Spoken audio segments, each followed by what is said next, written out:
Hello friends, कैसे हो आप लोग। मैं उम्मीद करता हूँ आप अच्छे होंगे, मस्त होंगे, स्वस्थ होंगे, एकदम बढ़िया और बिंदास। ठीक है, हम लोग यूपी पुलिस के लिए प्रैक्टिस सेशन लेके आए हैं एक बार फिर से। ठीक है, जो हम लोग एक कर चुके हैं, ये दूसरा सेशन है। ठीक है, स्टार्ट करते हैं फिर। पहला क्वेश्चन देखिए आप स्क्रीन पे। क्या है? सबसे उपयुक्त विकल्प को चुनें। 35%, 35 का 12% क्या होगा, ये पूछा गया है। ठीक है, तो 35 जो वैल्यू है उसका 12% निकालना है। 35 का 12% क्या होगा?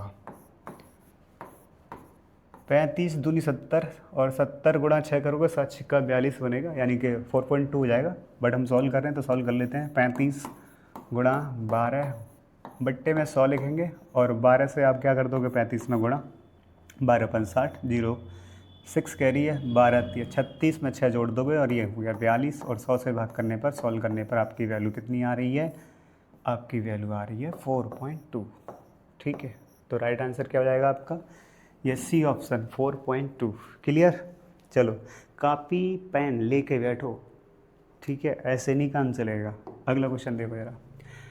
18, 27 और एक तीसरी संख्या का औसत 30 है, तो तीसरी संख्या क्या है ये पूछा गया है।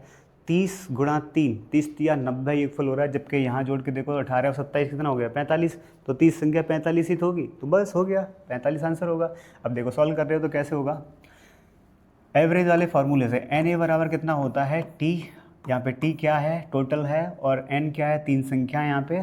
तो तीन संख्याएं हैं और औसत कितना है इनका, औसत है यहाँ पे 30। ठीक है, 30 गुणा 3 90 हो गया इनका योगफल। जबकि ये तीन संख्याएं, तो पहली संख्या 18, दूसरी संख्या कितनी दे रखी है, 27 दी है। तीसरी संख्या क्या है वो हमें पता करना है, +x। ठीक है, और बराबर में है 90। ये कितना हो गया है, ऐड करने पर 45, उधर जाके घटेगा x में से, तो क्या आएगा आपका 90 में से आप 45 घटाओगे तो 45 ही तो आएगा। तो राइट आंसर क्या है आपका 45। क्लियर है, कोई दिक्कत? No problem. चलो अगले क्वेश्चन को देखो जरा। माहिम ने एक परीक्षा में 175 जो पूर्णांक है उसमें से उसने कितने प्राप्त किए हैं, 126 अंक प्राप्त किए हैं। और माहिम द्वारा प्राप्त किए गए अंकों का प्रतिशत पूछा है। टोटल मार्क्स कितने हैं, 175, और 175 में से माहिम ने कितने प्राप्त किए हैं, और वो ऊपर 126। ठीक है, और इनटू में 100 करके आप 100% से गुणा करके सॉल्व कर लेंगे इसको बस। तो चलो सॉल्व करो इसको। तो आप इसको 25 से काट दो, 25 से काटोगे या 25 चौका 100 4 बार, 25 से इसको काटोगे तो 7 बार, और 7 से 126 को काट दोगे आप तो ये कटेगा आपका 7 एकन 7 और 7 8 56। 18 गुणा 4 सॉल्व करने पर वैल्यू कितनी आएगी, 18 गुणा 4 है। ठीक है, 18 चौका 72। तो राइट आंसर क्या होगा, बी 72। क्लियर है? अगले क्वेश्चन पे पहुंचो आप जल्दी से, और जल्दी से करके बताएंगे। देखते हैं कौन पहले बताता है। 30, 60 और 72 का महत्तम समाप्त वर्ग पूछा है। कितना सिंपल क्वेश्चन है, एचसीएफ का क्वेश्चन है। और एचसीएफ जब भी आप निकालते हो तो सबसे हाईएस्ट कॉमन फैक्टर जो उन नंबर को डिवाइड कर रहा होगा। 30, 60, 72 है, तो देखो बड़ा नंबर ले लो आप, क्योंकि हाईएस्ट कॉमन फैक्टर लेते हैं। क्या 12 30 को काटेगा? नहीं, नहीं काटेगा, तो इससे छोटा आंसर होगा। तो फिर 6 तो सबको काट रहा है, तो 6 इसका आंसर हो गया। बस ऑप्शन से करना सीखो। लासा मासा के क्वेश्चन यानी एचसीएफ और एचसीएफ के जब भी क्वेश्चन करो आप तो ऑप्शन से करो, बहुत स्पीड से आंसर आते हैं। 12% की छूट के बाद एक खिलौना 132 रुपये में बेचा गया है, तो खिलौने का अंकित मूल्य क्या है, एमपी यानी कि मैक्सिमम प्राइस पूछा गया है यहाँ पे, अंकित मूल्य जिसको कहेंगे। 132 रुपये क्या है सेलिंग प्राइस, और यहाँ कह रहा है 12% की छूट, तो 100 रुपये की चीज़ को 12% की छूट पर बेचा गया है, यानी कितना, फ्रैक्शन वैल्यू से कर सकते हो आप इसको। तो यहाँ पे देखो ज़रा, सेलिंग प्राइस और आपका एमपी, इसकी वैल्यू क्या बनेगी। तो सबसे पहले 12% की छूट है, और छूट किस पे देते हो आप, अंकित मूल्य पे तो दी जाती है। 12% का फ्रैक्शन वैल्यू क्या बनेगा, 3/25 बनेगा। और 3/25 में 12% को यहाँ लिख देता हूँ मैं, जिसकी वैल्यू कितनी होगी आपकी, 3/25 होगी। और 25 पे छूट कितना है, वो है 3। तो आपका 25 तो यहाँ पे एमपी है, अंकित मूल्य है। और 3 रुपये कम कर दोगे तो ये 22 उसका सेलिंग प्राइस है। सवाल में 22 की वैल्यू दी है और 22 की वैल्यू कितनी दी है, तो वो दी है 32। तो 22 बराबर है आपका 32। 32 सेलिंग प्राइस है और ये भी सेलिंग प्राइस है। तो यहाँ से 1 यूनिट की वैल्यू आप निकाल लोगे, और 1 यूनिट की वैल्यू कितनी आ रही है, 22 से 6 बार कट जाएगा, तो 1 यूनिट की वैल्यू 6 है। फिर आपको यही तो पूछा उसने, अंकित मूल्य बताओ, तो अंकित मूल्य कितना है 25। तो 25 यूनिट की वैल्यू कितनी आएगी, 25 गुणा 6 150। बस इतना हो गया सॉल्व। तो राइट आंसर क्या है 150। ये सी लिखा है जी नहीं, टाइपिंग मिस्टेक है थोड़ी, ठीक है कोई ना। चलो अगले क्वेश्चन को देखो। हाँ, अनुक्रम 26 20 14 8 और डॉट डॉट कहाँ तक गया है, 21वां पद ज्ञात कीजिए। आप घटा के देखो, ये कोई अनुक्रम यानी सीरीज है, तो यहाँ पे जो अंतर आ रहा है वो 6 का अंतर है, 6 का, प्रत्येक टर्म में 6 का अंतर है। तो अगर अंतर 6 का है तो ये कौन सी सीरीज है, फिर समांतर सीरीज है, और समांतर सीरीज में 21वां पद पूछा है, तो इसके लिए एक फार्मूला होता है TN वां पद बराबर में A plus N minus 1 into में D। A की वैल्यू पहला पद होता है, जो पहला पद कितना है यहाँ पे 26 है, A क्या होता है यहाँ पे पहला पद, और N क्या है, N पदों की संख्या है जो कि 21 पद है, ठीक है, माइनस 1। D क्या है डिफरेंस, जो कि हर पद में कितना आ रहा है 6 का अंतर है, तो 6 से गुणा कर दोगे। लेकिन वो 6 देखो घटाओगे तो आप हमेशा पहले पद में से सेकंड वाला पद घटाए तो ये माइनस का आएगा, -6। ठीक, अब इसको सॉल्व कर लीजिए आप। तो ये है आपकी 26 और यहाँ माइनस का 120 बनना है, और 120 में से आप 26 घटा दोगे तो माइनस की वैल्यू क्या आ रही है आपकी, देखो घटाने पे, तो माइनस का 94। तो राइट आंसर क्या आ जाएगा, डी ऑप्शन। नेक्स्ट क्वेश्चन पे पहुँचो आप। कापी पेन लेके बैठो जिससे कि स्पीड से आंसर आए आपके भी। अब देखो यहाँ पे क्या रखा है, सबसे छोटा मतलब हिस्सा क्या है, तो आप सबसे छोटा ये देख लीजिए कि है क्या नंबर, वो 2 है, तो 2 का मल्टीपल आएगा, तो 2 के मल्टीपल तो यहाँ पे 6 भी है 10 भी है, तो बड़ा क्वेश्चन भी नहीं है। 5 और 2 7, अनुपात विभाजन लगाना है। टोटल चॉकलेट कितनी है 7, जिसकी वैल्यू यहाँ पे टोटल कितनी दी है 21, तो ये भी टोटल है और ये भी टोटल है। यहाँ से 1 यूनिट की वैल्यू कितनी आ रही है 3, और सबसे छोटा पार्ट जो कि 2 है यहाँ पे, ठीक है, 2 बराबर निकाल लोगे, दोनों तरफ से गुणा कर दोगे, 2 यूनिट की वैल्यू क्या आ रही है यहाँ पे 6। तो राइट आंसर क्या है आपका, B option. Is that clear. अगले सवाल की तरफ पहुँचो।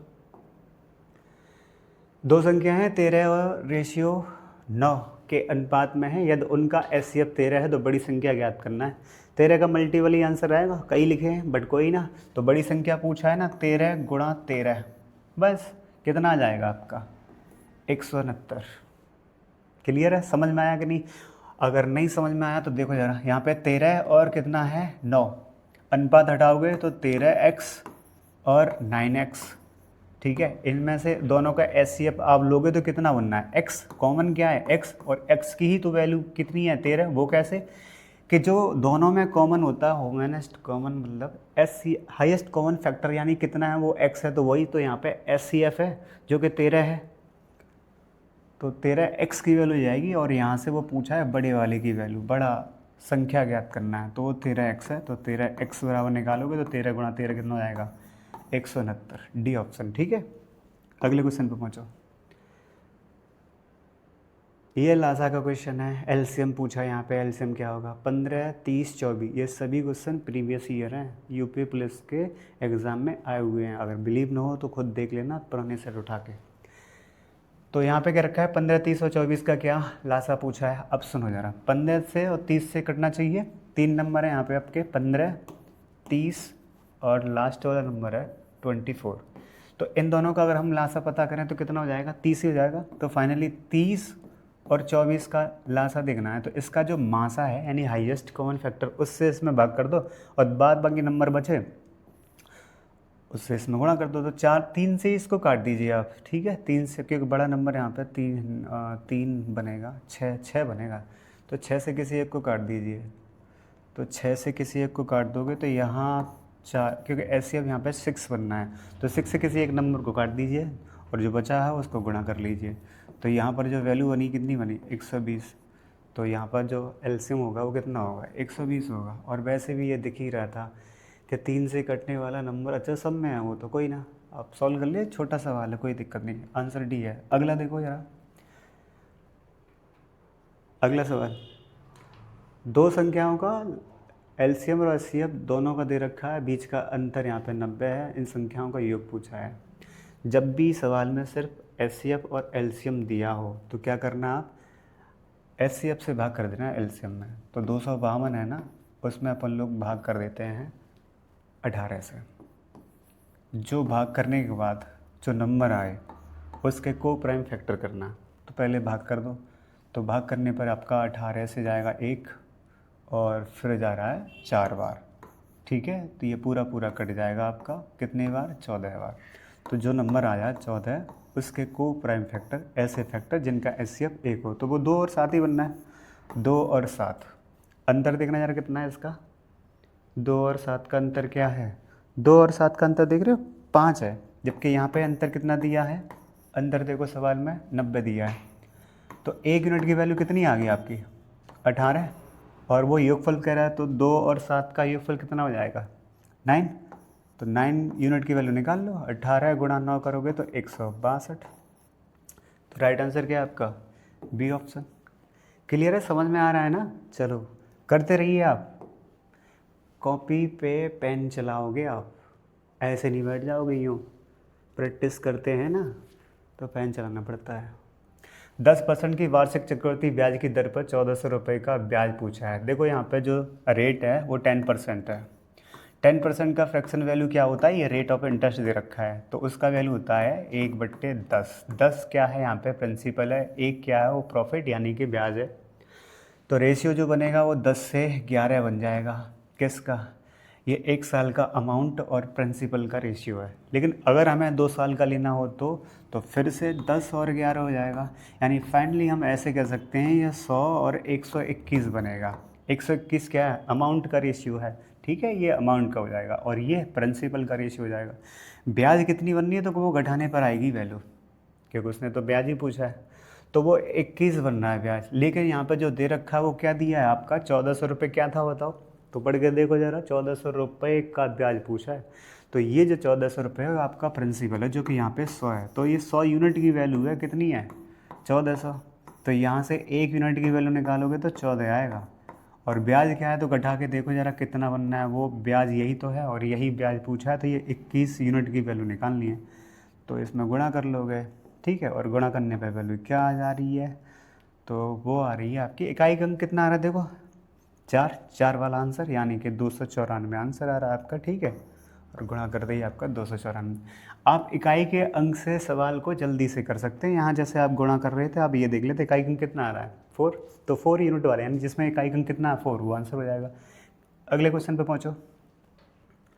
रमेश एक वस्तु 434 रुपये में बेचकर 24% का लाभ कमाता है। रमेश ने वस्तु की कीमत क्या खरीदी, मतलब कॉस्ट प्राइस पूछा है। तो कॉस्ट प्राइस कैसे निकालते हैं, जो दे रखा है वो क्या है सेलिंग प्राइस, और सेलिंग प्राइस कितना दिया है 434, जो दिया है उससे भाग, जो पूछा है उससे गुणा। कॉस्ट प्राइस पूछा है 24% प्रॉफिट है, तो 124 क्या आ जाएगा इसका सेलिंग प्राइस, जो दिया है उससे भाग करो, जो पूछा है वो कॉस्ट प्राइस पूछा है। कॉस्ट प्राइस कितना मानेंगे हम 100%, बस सॉल्व कर लो इसको। तो 124 4 से काट लीजिए, है ना, 4 से काट लें, 4 से इसको काट लो 25 बार, और 4 से यहाँ काटोगे तो ये 4 तिया 12 और 4 एकन 4, 31 बार, और 31 से फिर इसको काट दोगे तो ये 1 बार, और बचेगा आपका यहाँ पे 124 बच रहा है, तो वो 4 बार और कटेगा। ठीक है, अब 14 गुणा 25 करो, 14 दूनी या फिर ऐसे कर लो 25 दूनी 50 और 50 गुणा 7 गुणा करना है बस, 350 हो गया। तो राइट आंसर यहाँ पे क्या है 350। अगला क्वेश्चन देखो। ए किसी कार्य को 60 दिन में करता है, ठीक है, ए का यूनिट दे रखा है, ए जो करता है वो 60 दिन में करता है, और क्या दिया है 15 दिन काम किया है, फिर अकेला बी अकेले से इस कार्य को कर रहा है 48 दिनों में। ए और बी का मिलकर काम कितने दिन में करेंगे ये पूछा है। तो देखो ए ने कितने दिन कार्य किया 15 दिन, तो कितना कार्य हो गया, तो 15/60 यूनिट कार्य हो गया। तो इसको अगर सॉल्व करें तो 1/4 कार्य हो चुका है, रिमेन वर्क कितना है, तो वो तो 1/3 मतलब 3/4 बचेगा, और 3/4 कार्य कौन कर रहा है, तो वो कर रहा है फिर बी कर रहा है। 60 दिन लगते हैं, उसमें से 15 दिन कर लिया है तो 1/4 कार्य हो गया। अब बचा कितना, 4 में से 1 हो चुका है तो 4 में से 3 बचा है। और वही कार्य कौन कर रहा है, बी। कितने दिन में, तो सवाल में दे रखा है देखो 48 दिन में। यहाँ से वो कंप्लीट भाग, यानी अकेले करे तो कितने दिन में करेगा, तो 3 से इसको डिवाइड करके सॉल्व कर लेंगे। 1664 वैल्यू आ रही है। 1 यूनिट यानी कि पूरा कंप्लीट भाग बी के द्वारा काम को करने में कितना टाइम लगेगा, तो वो 64। अब ए और बी का डाटा हमारे पास है 60 और 64, दोनों लोग मिलकर कितने दिन में करेंगे, तो आप सीधे शॉर्ट ट्रिक से कर सकते हो। कैसे शॉर्ट ट्रिक है, तो वो आपस में गुणा कर लो, ऊपर 60 गुणा 64, नीचे उसको जोड़ दो, तो ये वैल्यू जोड़ने पर आपकी बन जाएगी 124। और फिर इसको सॉल्व कर लो, तो 4 से यहाँ काटोगे तो ये 16, और 4 से इधर काटोगे तो 31, 16 छक्के 96, 960, और बट्टे में 31, यानी यही बगल में ही राइट आंसर है। ठीक है, चलो अगले क्वेश्चन को देखो ज़रा। एक आदमी जो है 6 घंटे में पूरी यात्रा करता है और आधी दूरी 30 किलोमीटर प्रति घंटे की चाल से, शेष दूरी 50 की स्पीड से। औसत चाल निकाल लो पहले, क्योंकि टोटल टाइम तो दिया ही है 6 घंटे में कर रहा है। एवरेज स्पीड क्या होगी, कैसे निकालेंगे। एवरेज स्पीड के लिए आप फॉर्मूला लगाते हो x × y, नीचे क्या कर दोगे, दोनों को जोड़ दोगे। तो एवरेज स्पीड के लिए ज़रा बताना, पहली आधी दूरी क्या है, स्पीड 30 और इधर 50। टोटल यहाँ जोड़ने पर कितना हो जाएगा आपका, 50 30 80 हो जाएगा। जो भी काट सको, जितना काट सको उतना काट लो आप, 0 से 0 काट दो, इतना ही रहने दो या फिर। ठीक है, स्पीड है हमारे पास, ये लिखा रहने दो इतना ही तुम। ठीक है, 150 बट्टे में आपका 8, और निकालनी है डिस्टेंस बराबर स्पीड इनटू टाइम। स्पीड क्या है आपकी, ये एवरेज स्पीड लगाओगे तो 150 बट्टे में 8, इनटू में टाइम कितना है 6, और इसको सॉल्व कर लोगे आप। तो कट नहीं रहा है पूरा, समझ गए होंगे आप आंसर क्या है। जब पूरा कट ही वही नहीं कट रहा था तो आंसर तो तभी आ चुका था, लेकिन फ़िलहाल पूरा सॉल्व कर लो इसको। तो 4 से काट दो या 2 से काट लो, तो ये 3 बार, ये 4 बार, और 15 × 45, 450 में जब आप भाग करोगे 4 से तो कितनी बार जाएगा, 11 चौका 44 है ना, और यानी 11 से ऊपर, यानी कि ये डी ऑप्शन। सॉल्व करने पर वैल्यू आपकी आ रही है 112.5। ठीक है, बस कर लिए सारे सवाल। ठीक है, थैंक यू, आपने साथ दिया है। तो बने रहिए, डेली प्रैक्टिस सेशन कराएंगे हम। यूपी पुलिस के लिए जो आपका ये प्रैक्टिस सेशन डेली आया करेगा। आप बने रहिए, जुड़े रहिए। Thank you.